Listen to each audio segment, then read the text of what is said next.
Well, an NGO is doing its bit to change the lives of school pupils in an impoverished area south of Durban. The Mazisi Kunene Foundation was established to honor the legacy of Professor Mazisi Kunene, a renowned poet who was forced to spend many years in exile because of his beliefs. Well, he dedicated his life to the youth of his village, and now his foundation has adopted a school not far from his final resting place.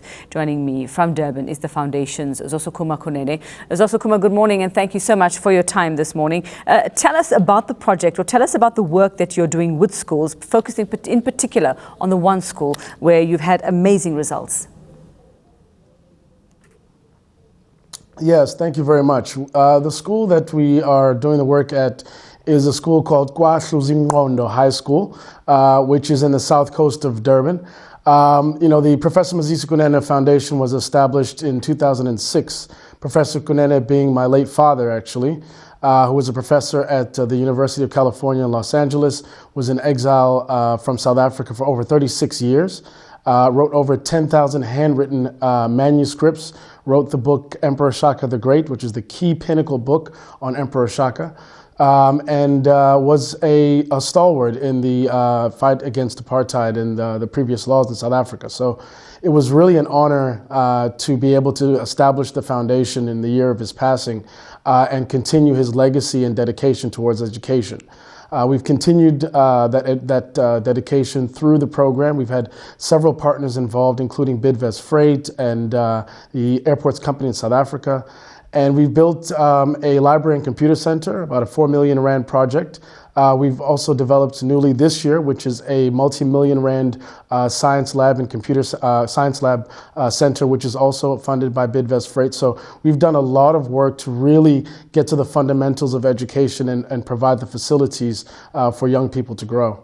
I've seen some of those before and after pictures. We've shown some of them, and I've seen from what was sent to us as well. Mazisi, I want to find out from you, because we have so much information coming through about learning environments and how that makes a difference in how pupils actually get through the day, and how it makes a difference in their results as well. Did you see that, having been involved? I mean, looking at those before pictures and the dilapidated state of that school, did you see the change as you saw the sort of aesthetic change in the school, the change in attitude as well when it came to pupils as things got better?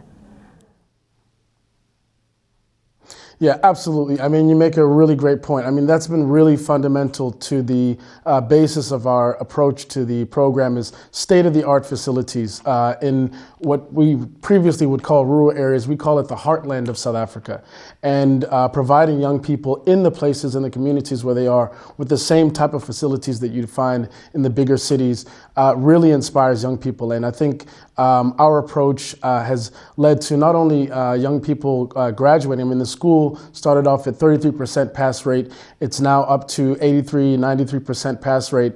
And this is just over, a 6-7 year period. And, we've really been focused and dedicated to providing the type of facilities that young people can grow and be inspired by. In fact, this year we're launching a 50 million rand plan for development, because there's about 6 schools that are actually based in the area. So we want to, at the moment, we're servicing not only the one school, but 5 other schools which are connected to the one school. So we want to actually expand the program to be able to benefit the other schools in the area. So we're really focused on providing not only the types of facilities, but also tutorial programs, programs to allow young people to grow in an environment where they can be inspired. I have to ask, and I'm sure many of our viewers are probably questioning that you've done all this fantastic work in the school. Did you at any point ask the education department why were these schools allowed to deteriorate in this state, and why does it take a foundation like yours to come in and try and fix things? I think we've taken the approach of, if you remember, ask not what your country can do for you, but what you can do for your country. And I think we work in partnership with the education department in terms of the initiatives that we run, but really the funding that we liaise from the private sector is really in with that ethos of not just waiting for the education department, not waiting for government, but actually working ourselves to really add value. And we started off just giving a stipend to graduates who were unemployed to come back and tutor the schools at the pupils at the school. And inevitably in the first year we went from 33 to 45% pass rate.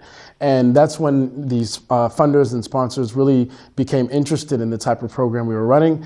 And we haven't looked back since. It's been a really great partnership with both the public and private sector. So we definitely continue to invite companies, people out there, also from the government side and public sector, to come into partnership with us and allow this program to continue to grow. It's a truly, truly exciting program. All right, so 40 years on after the Soweto uprisings, wonderful advice. They ask what you can do for your country. Coming from Zosukuma Kunene from the Mazisi Kunene Foundation.